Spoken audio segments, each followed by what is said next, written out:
Captain HFY looked at the scanner readings for the third time. The numbers made no sense. His ship, the Morning Star, was floating in empty space between Jupiter and Saturn. There should be nothing here except rocks and ice. But the gravity readings showed something massive was hiding in the darkness. "Run another scan," he told his crew member, Tix. The young officer's blue skin turned pale as she worked the controls. "Sir, the readings are the same. There is something very big out there. The computer says it weighs more than Earth's moon." HFY scratched his scaled head. In his 40 years of exploring space for the Altarian Survey Corps, he had never seen anything like this. The Sol system was supposed to be empty. The humans who once lived here had vanished 500,000 years ago. Everyone knew the story. One day they were building cities on dozens of worlds. The next day, silence. Number. Messages, no ships, nothing. "Turn on the deep scanners," he ordered. "Let's see what's hiding out there." The Morning Star's most powerful sensors reached into the void. What they found made everyone on the bridge gasp. The darkness was not empty at all. Floating in space was a structure so large it hurt to think about. It stretched for hundreds of miles in every direction. The shape was wrong too. It looked like a giant box made of metal and strange materials that the scanners could not identify. "By the stars," whispered Tix. "What is that thing?" HFY had been exploring space since. He was young. He had seen the ruins of dead civilizations.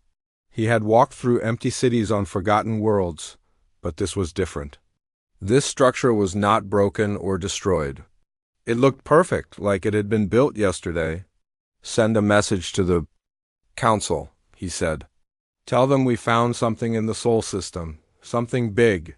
The reply came back in hours, not days. That told HFY how important this discovery was. The message was simple: do not approach, wait for backup.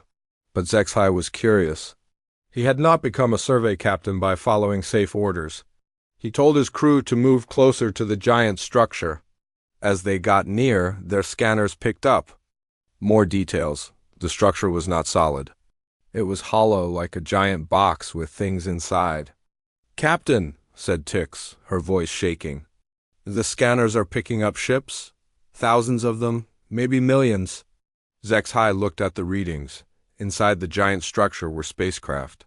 More ships than he had ever seen in one place.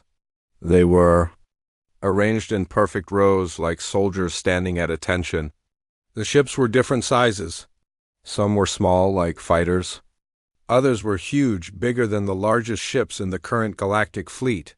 "Are they active?" he asked. Tix checked her instruments. "No, sir, no power readings, no heat. They look ... But something bothered HFY. The structure itself was giving off a faint energy reading. Not much, but enough to show that something was still working inside. Something was keeping this giant box and all the ships inside it preserved in the cold of space. "Take us closer," he ordered. "I want to see these ships." As the Morning Star moved nearer, the scanners showed more details. The ships inside were not like anything in the current galaxy. They had strange shapes and unknown weapons. The metal they were made of was different too. It seemed to bend light in odd ways, making the ships hard to see clearly. Tix was studying the scanner data when she made a sound of surprise. "Captain, I'm reading life support systems on some of these ships. Very faint, but they're there." "Life support? After 500,000 years?" "Yes, sir. The readings are very weak, but they're definitely there. And sir, I'm picking up biological signs too." HFY felt his blood turn cold. "Biological signs? You mean there's something alive in there?" "The scanner shows thousands of biological signatures. They're very faint, like they're sleeping or frozen." The captain stared at the massive structure floating in front of them. Everyone in the galaxy knew about humans. They had been one of the most powerful species before they vanished. They had built vast cities and powerful warships. They had been aggressive and territorial, always fighting wars with other species. Most people were glad when they disappeared, but what if they had not disappeared? What if they had just been hiding? "Sir," said Tix, "I'm getting readings from the structure itself." Something is scanning us. Before Zexai could respond, lights began turning on inside the giant structure. First just a few, then more and more. The dead ships began to glow with power. Systems that had been sleeping for 500,000 years were waking up. "Captain!" Tix shouted. "The biological signs are getting stronger. Whatever was sleeping in there is waking up." Zexai watched in fear and wonder as the massive structure came to life. The ships inside began to move, separating from their storage positions. Some moved toward the walls of the structure, which were starting to open like flower petals. "Get us out of here," he ordered. "Full power," but it was too late. The Morning Star was caught in some kind of invisible force. They could not move. All around them, the giant structure was opening up. The ships inside were flying out into space. Each one was larger and more frightening than the last. Then Zexai saw something that made his heart stop. On the side of the nearest ship, he could see symbols. Letters and numbers in an ancient script that every galactic citizen learned in school, human writing. "Captain," Tix whispered, "those are human ships." "I know," he replied, watching as more and more vessels emerged from the structure. "Send an emergency message to the Council. Tell them the humans are back." As the Morning Star hung helpless in space, surrounded by awakening human warships, Zexai realized that everything was about to change. For 500,000 years, the galaxy had been at peace. Different species traded and talked instead of fighting. Wars were rare and small, but now the humans were back. And they had brought the largest war fleet anyone had ever seen. The biggest question was simple. Why had they been hiding? And what had they been waiting for? As lights continued to turn on across the massive fleet, Zexai knew that the galaxy was about to find out. The long silence was over. The humans had returned, and they had brought enough ships to conquer every world in known space. The emergency message from Captain Zexai reached the Galactic Council within hours. On the capital world of New Harmony, the great assembly hall filled with representatives from dozens of species. The air was thick with fear and confusion. Chancellor Miradon, a tall being with silver skin and 4 arms, stood at the center podium. Her voice carried across the hall as she read the report. "A human fleet has been discovered in the Sol system. The structure contains millions of warships. The ships are awakening from some form of stasis. Captain Zexai's vessel is trapped." And unable to escape, the hall erupted in noise. Some species demanded immediate military action. Others called for peaceful contact. The Altarians wanted to send rescue ships for their survey vessel. But the eldest members of the council, those whose species remembered the humans, sat in worried silence. Ambassador Kethfer of the Centauri Republic was over 300 years old. His people had fought the humans in the last days before the Great Silence. He slowly stood and raised one of his 6 hands for attention. "You young species do not understand," he said, his voice heavy with memory. "The humans were not like us. They did not build cities and then defend them. They built cities, then built bigger cities, then went looking for fights. In 100 years, they went from one world to controlling 50 star systems." "But they've been gone for 500,000 years?" protested Ambassador Yalif of the Hydran Collective. "How could they have survived so long?" "That is what worries me," replied Kethver. "If they have been hiding for 500,000 years, what were they preparing for?" Dr. Senna Brightscale, the Council's chief scientist, was studying the data from the Morning Star. Her reptilian features showed deep concern as she analyzed the readings. "The energy signatures are unlike anything we know," she reported to the assembly. "These ships use technology that seems to bend the laws of physics. Some of the vessels appear to exist in multiple dimensions at the same time." "What does that mean?" asked Chancellor Miradon. "I am not sure. Our best scientists have been studying the data for 12 hours. We cannot explain how their technology works. It is as if they learned to use parts of reality that we cannot even see." While the Council argued, something was happening in the Sol system that would change everything. Inside the human fleet, thousands of sleeping chambers were opening. People who had been frozen in time for 500,000 years, were taking their first breaths. The first to wake was Admiral Sarah Chun. She opened her eyes and saw the familiar ceiling of her command pod. The soft blue light told her that the awakening process was complete. She sat up slowly, her body remembering how to move after the long sleep. "Computer, status report," she said. "Admiral Chun, welcome back. The fleet has been in stasis for 496,732 years. All ships are operational. Awakening sequence is proceeding normally." Sarah stood and walked to the window of her flagship. Outside, she could see the other ships of the fleet coming to life. Millions of vessels stretching out in perfect formation, each one ready for the war that had never ended. "Have we detected any threats?" she asked.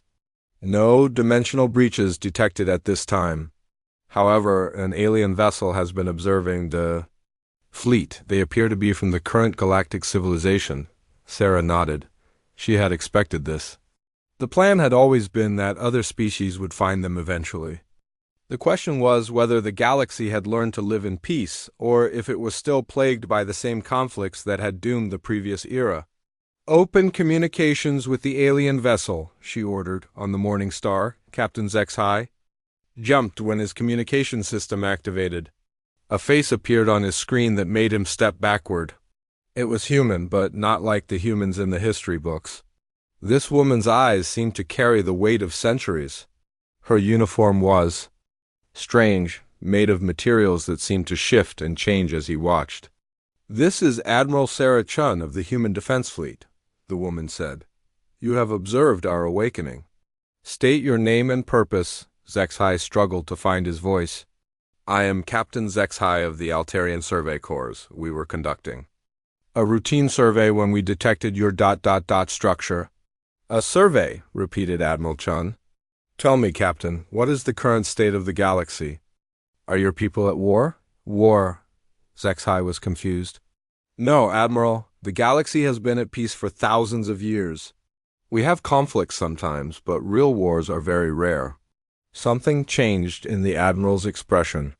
For a moment she looked almost sad. "Peace," she said quietly. "That is good.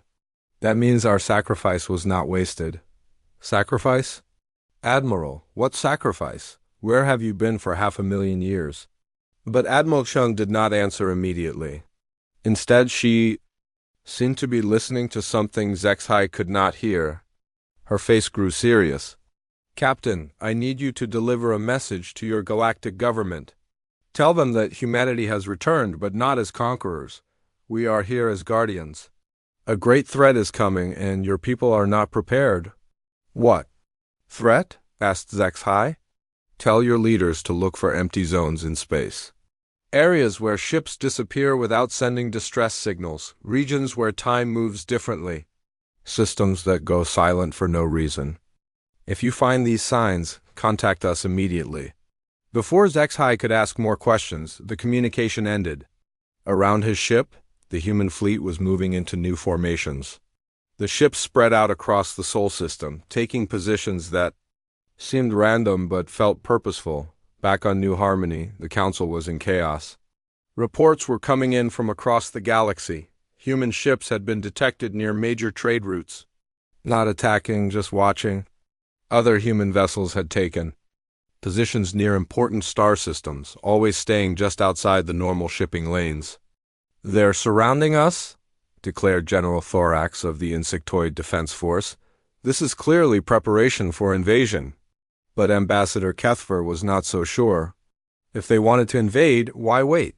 Their fleet is larger than all our combined forces. They could have attacked immediately. Dr. Brightscale had been studying the new data coming in from human ship sightings.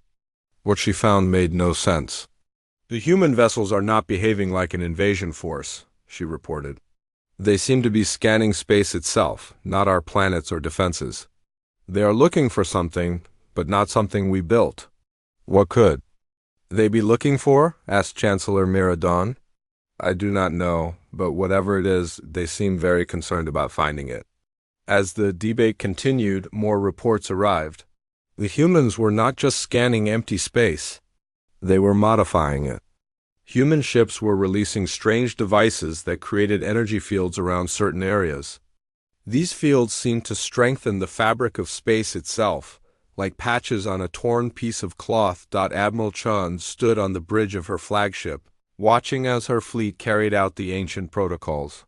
500,000 years of peace had been good for the galaxy, but it had also made the younger species forget certain dangers. They had expanded rapidly, built massive civilizations, and used technologies that created tiny tears in reality. The void devourers were stirring again. The signs were subtle, but clear to those who knew how to look.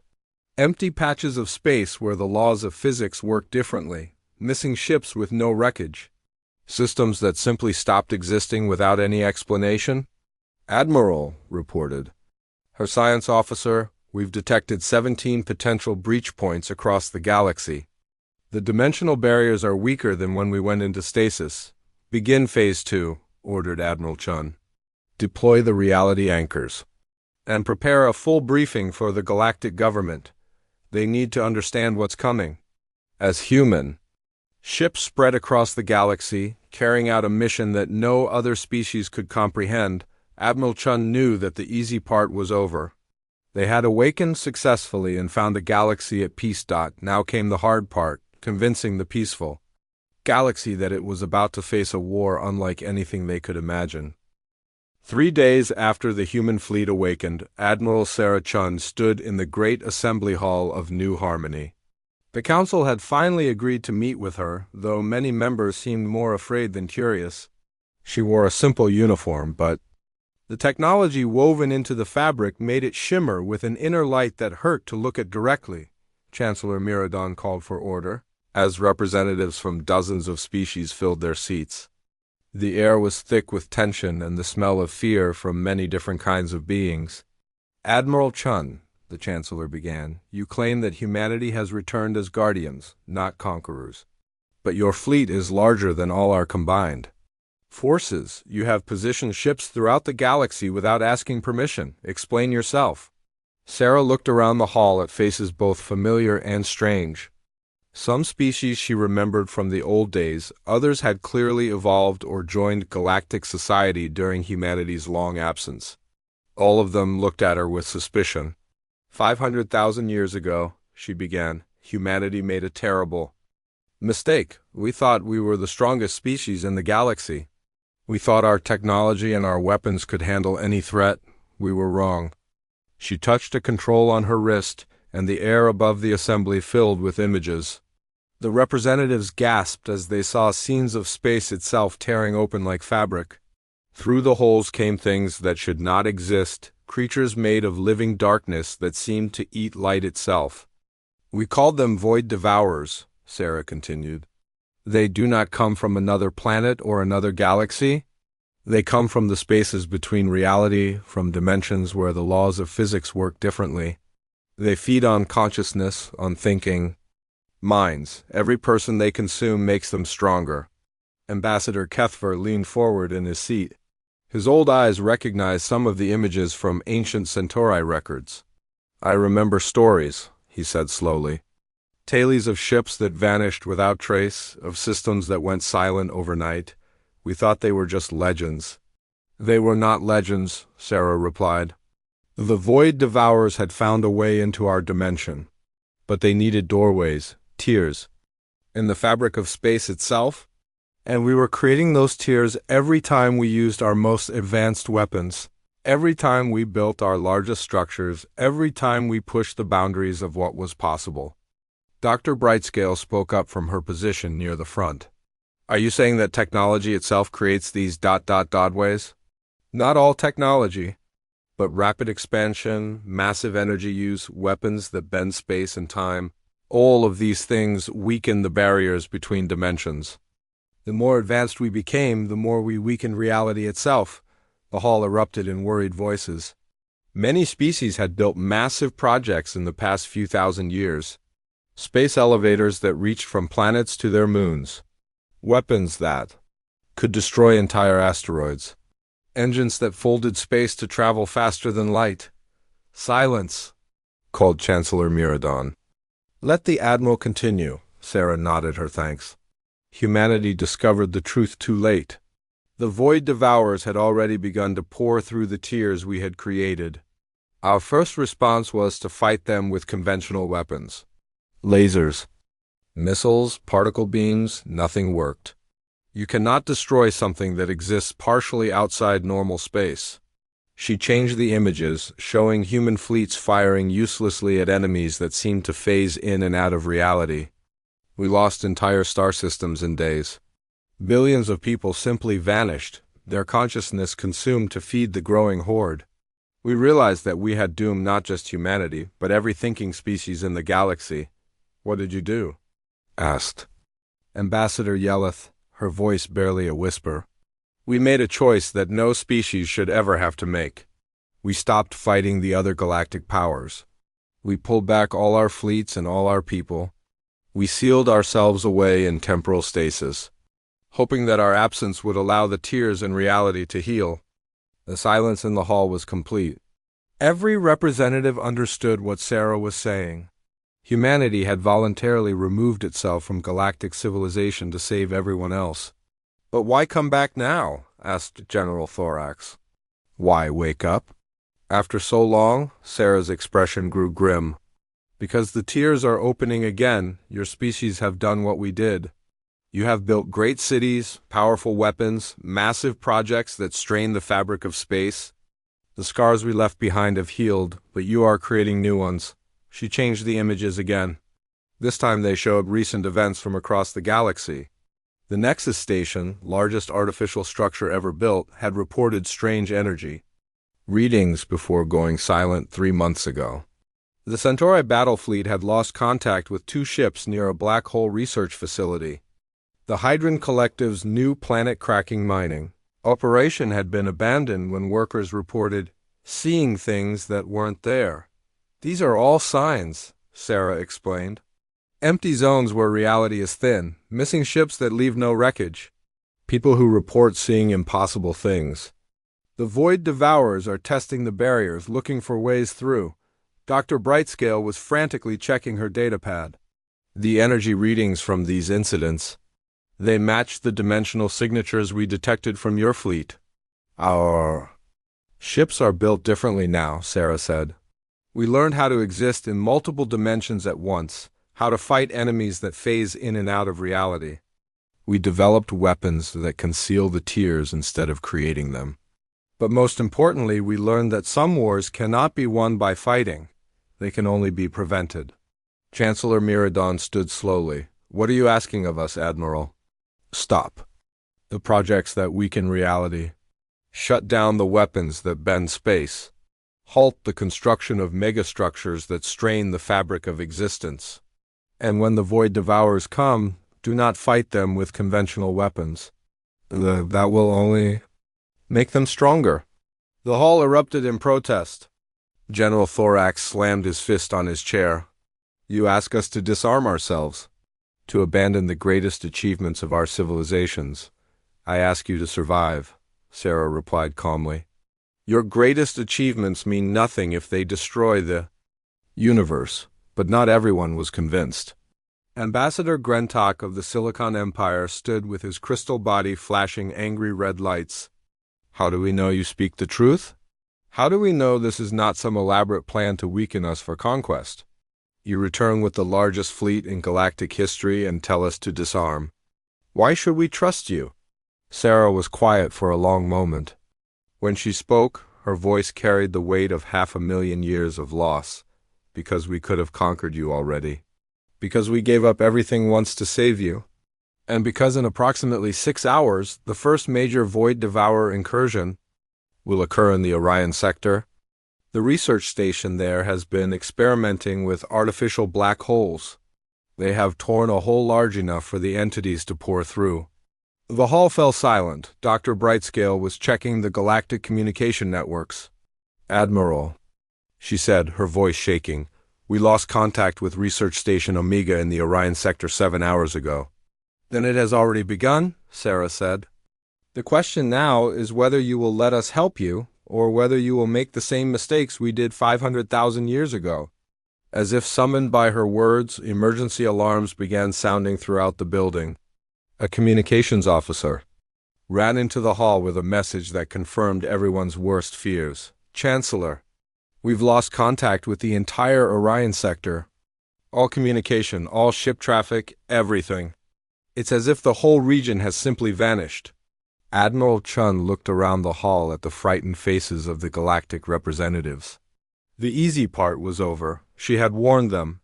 Now came the test of whether this galaxy had learned wisdom in humanity's absence, or whether they would repeat the cycle of pride and destruction that had nearly doomed all life 500,000 years ago. The Void Devourers have returned, she announced. The war begins again. The emergency session of the Galactic Council lasted 18 hours. Admiral Sarah Chun stood at the center of the hall, showing image after image of what had happened in the Orion sector, where there had once been 12 inhabited worlds and countless research stations. There was now only empty space. Not destroyed space, not exploded planets, just emptiness, as if nothing had ever existed there at all. "This is impossible," declared Dr. Brightscale, staring at the sensor readings. "Matter cannot simply vanish. There should be debris, radiation, something to show what happened." "The Void Devourers do not destroy matter," Sarah explained patiently. "They consume the consciousness that observes it. When there are no minds left to perceive that something exists, it stops existing in any meaningful way." General Thorax stood up, his insect-like features twisted with anger. "Even if we believe your story, why should we trust you? You disappeared for 500,000 years. You could have saved those worlds if you had acted sooner." Sarah's expression did not change, but those who looked closely could see the pain in her eyes. "We have been monitoring the dimensional barriers for centuries.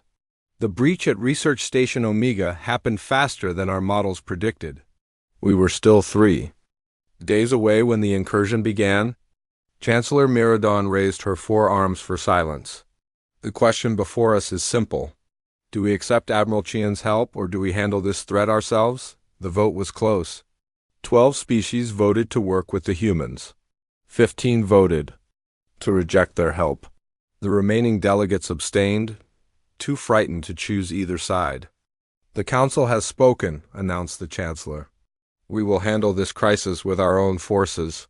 Admiral Chun, you and your fleet are ordered to leave Galactic Council space immediately." Sarah nodded slowly. She had expected this. "Very well. But when your fleets engage the Void Devourers, remember what I told you? Conventional weapons will only make them stronger. Every explosion, every energy discharge feeds them power." As Admiral Chun left the assembly hall, Ambassador Kethver caught up with her in the corridor. The old Centauri's face was filled with worry. "Admiral, my people remember the old stories. We know that humans do not lie about war. What will you do now? What we have always done?" Sarah replied. "We will watch and we will wait, and when your people realize they need our help, we will be ready." Within hours of the Council's decision, massive fleets began moving toward the Orion sector. The Altarian Navy sent 50 warships. The Silicon Empire deployed their crystal dreadnoughts. The Hydron Collective launched 100 bioships that could regenerate damage in minutes. It was the largest military force assembled in 3000 years. Captain Zexhai found himself commanding a reconnaissance squadron at the edge of the danger zone. His orders were simple: observe the enemy and report back to the main fleet. But as his ships approached the area where the Orion sector used to be, his sensors began showing impossible readings. "Captain," reported Tix, "I'm detecting massive gravitational distortions ahead, and sir, the stars are wrong." Zexhai looked at the main screen. The constellations that should have been visible were missing. Empty patches of space stretched where whole star systems should have been. But worse than the missing stars were the things that had replaced them. Floating in the void were shapes that hurt to look at directly. They seemed to exist in too many dimensions at once, folding in on themselves in ways that made no sense. Some were small, the size of fighters. Others were vast, larger than space stations. All of them pulsed with a dark energy that seemed to absorb light instead of reflecting it. Send a warning to the fleet, Zexhai ordered. Tell them we found the enemy.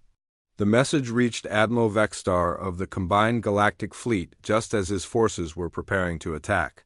The old warrior had fought in a dozen conflicts, and had never retreated from any enemy. He read the reconnaissance report and immediately ordered a full assault. All ships, advance, target the largest entities first, fire at will. The Galactic Fleet opened fire with everything they had.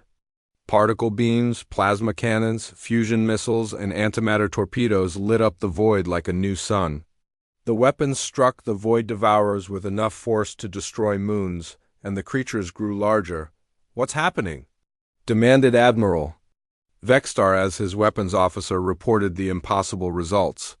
"Sir, our weapons are hitting the targets, but instead of damaging them, they seem to be absorbing the energy. The entities are becoming bigger and more active with each hit." On his reconnaissance ship, Captain Zexhai watched in horror as the Galactic Fleet's attack backfired. The void devourers that had been drifting lazily through space suddenly became focused and aggressive. They began moving toward the attacking ships with frightening speed. "Captain," whispered Tix, "something's happening to the Altarian cruiser Dragon's Fire." Zexhai turned his attention to one of the larger ships in the fleet. The cruiser was still firing its weapons, but something was wrong. The crew on the bridge looked confused, as if they had forgotten where they were. One by one, they stopped what they were doing and simply stood still. "Dragon's Fire, respond," Zexhai called over the communication system. But there was no answer. The ship continued to drift forward, its crew standing motionless at their stations. Then the ship began to fade. Not destroyed, not exploded, just becoming less real. Within minutes it was completely gone, as if it had never existed at all. "All ships, retreat," ordered Admiral Vexstar, but it was too late. The void devourers were among the fleet now, and wherever they touched, ships and crews simply stopped being. Dr. Brightscale watched the battle from the safety of New Harmony, studying the sensor data with growing horror. The human admiral had been right about everything. Conventional weapons were useless. Worse than useless, they made the enemy stronger. "Chancellor," she reported with a shaking voice, "we've lost contact with 60% of the fleet. The entities are not destroying our ships. They're erasing them from existence, and in toward inhabited systems." Meanwhile, Admiral Sarah Chun stood on the bridge of her flagship, watching the disaster unfold. Her officers looked to her for orders, but she shook her head. "We cannot intervene until they ask for our help. Those are the rules we agreed to when we went into stasis. We will not impose our protection on those who do not want it." But Admiral," protested her second-in-command, "innocent people are going to die." "Innocent people are already dying," Sarah replied sadly. "The question is whether their leaders will admit they need help before everyone is gone." The survivors of the Galactic Fleet limped back to their home systems with news that sent panic. Across the galaxy, the enemy could not be fought with traditional weapons. Ships that engaged the void devourers simply vanished. Worst of all, the creatures were spreading, moving toward populated worlds with unstoppable determination. In the council chambers, emergency meetings ran day and night. Some species prepared to evacuate their worlds. Others began developing new weapons, hoping to find something that would work. A few, led by Ambassador Kethver, quietly sent messages to the human fleet asking for guidance, but the majority of the council remained stubborn. They had ruled the galaxy for thousands of years without humanity's help. They would find a way to win this war on their own terms. As reports came in of entire colonies going silent, of research stations vanishing without trace of the enemy, spreading faster than anyone could escape, Admiral Chen waited for the call she knew would eventually come, the call asking humanity to save a galaxy that had refused to save itself, but with each passing hour there were fewer worlds left to save, and the window for preventing total catastrophe grew smaller. The proud galactic civilization that had flourished for 500,000 years was about to learn the same hard lesson humanity had learned long ago: some enemies cannot be defeated with pride and weapons. Some threats require wisdom, sacrifice, and the courage to ask for help before it is too late. The call came when there were only 3 days left. Chancellor Mira Dawn appeared on Admiral Sarah Chun's communication screen, her silver skin pale with exhaustion and fear. Behind her, the great assembly hall of New Harmony was nearly empty. Most of the galactic representatives had fled to their homeworlds to help with evacuations. "Admiral Chun," the Chancellor said, her voice barely above a whisper, "we were wrong. We need your help." Sarah looked at the data streaming across her screens. 47 star systems had gone silent in the past week. The Void Devourers were spreading faster than anyone could escape. Refugee ships filled the space lanes, carrying billions of people away from their homes toward systems that might not exist tomorrow. "What do you need from us?" Sarah asked. "Everything," replied the Chancellor. "Our weapons are useless. Our ships disappear the moment they get close to those things.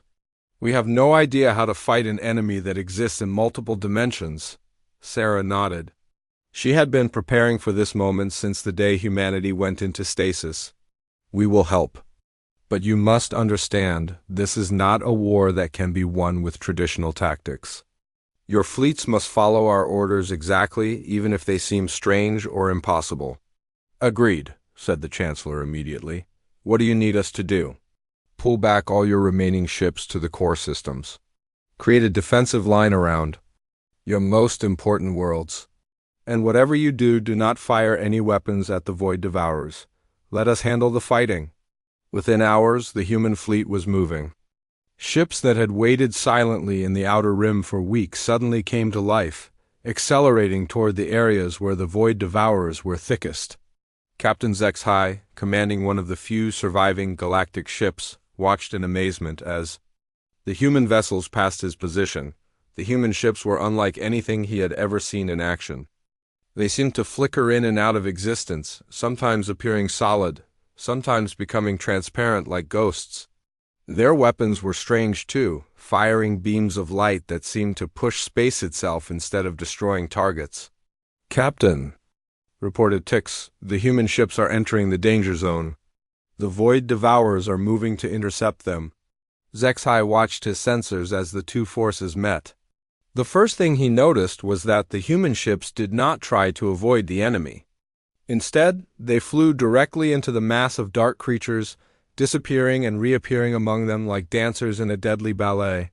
Admiral Sarah Chun stood on the bridge of her flagship as it phased through a Void Devourer the size of a city.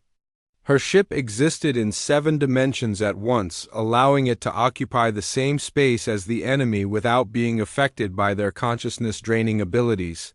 "All ships begin Pattern 7, she ordered. "Target the dimensional anchors, not the entities themselves." Around her, the human fleet went to work. Their weapons did not fire at the Void Devourers directly. Instead, they targeted the tiers in space that allowed the creatures to exist in normal reality. Beams of crystallized time struck the wounds in the universe, slowly stitching them closed. The effect was immediate. As the dimensional tiers sealed, the Void Devourers began to lose their grip on normal space. They flickered and writhed, trying to maintain their presence in a reality that was rejecting them. One by one, they faded away, pulled back into the spaces between dimensions where they belonged, but the entities did not go quietly. As they felt themselves being pushed out of normal space, they lashed out with desperate fury. Waves of pure terror and madness washed over the human fleet, attacks designed to shatter the minds of anyone who felt them. The humans did not flee. They had trained for this. Every member of the human fleet had been modified over the centuries.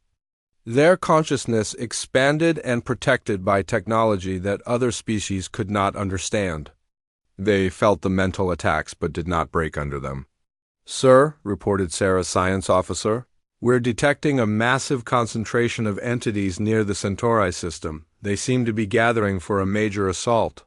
Sarah looked at the tactical display. Hundreds of Void Devourers were massing near one of the galaxy's oldest civilizations. If they broke through there, they would have access to the densely populated core worlds.